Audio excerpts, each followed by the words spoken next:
আসসালামু আলাইকুম। আজকে আমাদের টেস্টি কিচেনে রান্না হবে হাঁসের মাংস। এখানে আমি একটা হাঁস নিয়েছি, স্কিন সহ 1.5 কেজি ওজনের। যেহেতু আমি স্কিনটা খাবো না, সেজন্য আমি স্কিনটা আলাদা করে নিয়েছি। আপনারা স্কিন সহ মাংসটা কেটে নিতে পারেন। এখন অনেকেরই প্রশ্ন থাকতে পারে, তাহলে আমি স্কিনটা কেন নিচ্ছি? বিশ্বাস করুন, আমি দুভাবেই রান্না করে দেখেছি। দুটোর টেস্টে আকাশ পাতাল পার্থক্য। আপনারাও করে দেখুন, পার্থক্যটা নিজেরাই বুঝতে পারবেন। তাহলে আসুন আমরা মূল রান্নায় চলে যাই।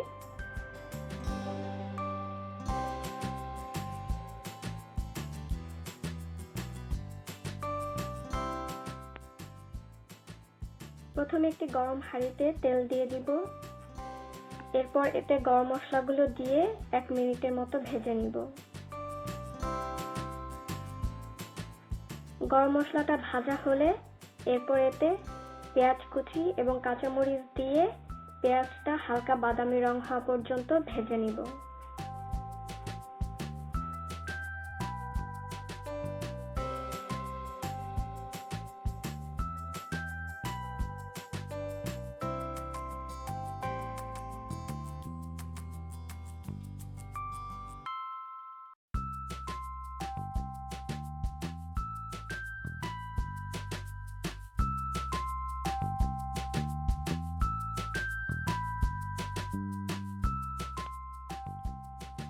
পেঁয়াজটা হালকা বাদামি রঙের হয়ে আসলে এতে আদা রসুন বাটা দিয়ে দিতে হবে।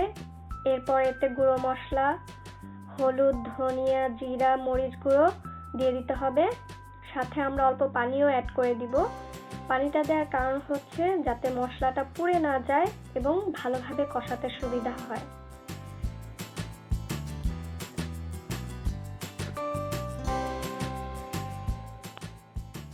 যেহেতু রান্নার শুরুতে আমরা খুবই অল্প পরিমাণে তেল নিয়েছি, এই জন্য মশলাটা আমাদেরকে ভালোভাবে নেড়ে নেড়ে কষাতে হবে যাতে তলায় লেগে না যায়।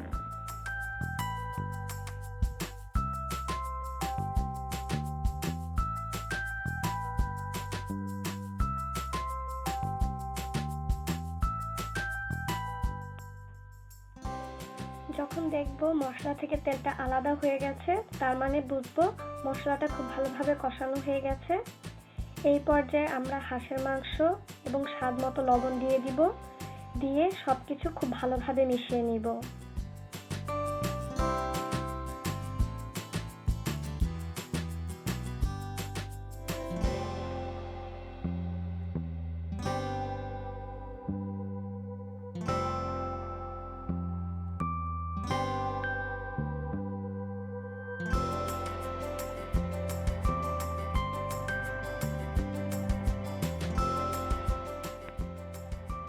এরপর এতে ঢাকনা দিয়ে দিব।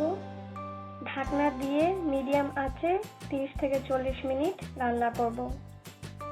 আর অবশ্যই মাঝে 2-1 বার নেড়ে দিব যাতে তলায় না লেগে যায় এবং সবকিছু ভালোভাবে মিশে যায়।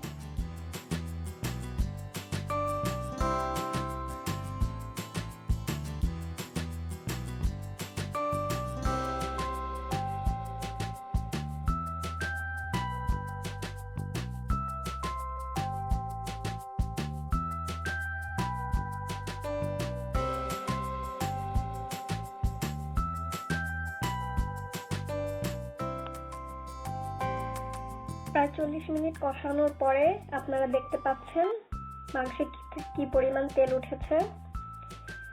আমি কিন্তু খুবই অল্প পরিমাণে তেল দিয়েছি।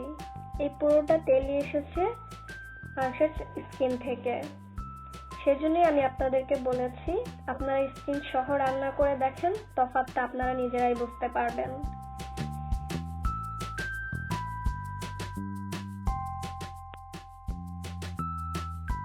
মাংসটা কষানো হয়ে গেলে এতে আমি 2 কাপ পরিমাণ গরম পানি দিয়ে দিব। গরম পানিটা দিয়ে চুলার আঁচ বাড়িয়ে দিব। হাই হিটে দিয়ে অপেক্ষা করব বলক আসা পর্যন্ত।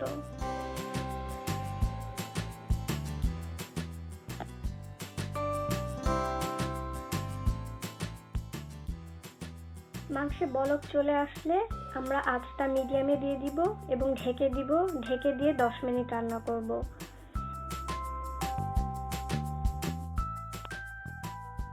এ পর্যায়ে আমি একটা মশলা তৈরি করব। 2টি এলাচ, ছোট 2 টুকরো দারচিনি, 1 চামচ মেথি এবং 1 চামচ জিরা একটি গরম প্যানে দিয়ে 1 মিনিটের মতো ভেজে নিব। ভেজে নিয়ে আমরা মশলাটাকে ব্লেন্ডারে ভালো করে গুঁড়ো করে নিব। আপনারা চাইলে পাটায়ও বেটে নিতে পারেন। এটাই হচ্ছে সেই ম্যাজিক মশলা যেটার কারণে মাংসের গন্ধটা অনেকটাই কমে যাবে।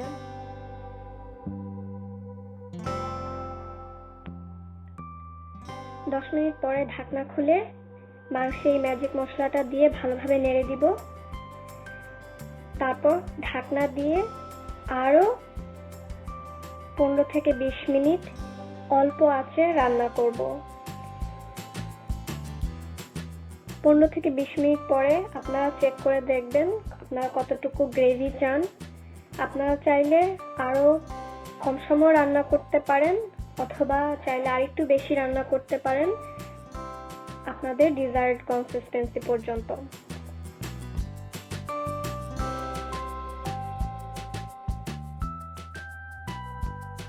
পনেরো মিনিট পরে ঢাকনা খুলে নেড়ে দিয়ে আমি চুলাটা অফ করে দিব।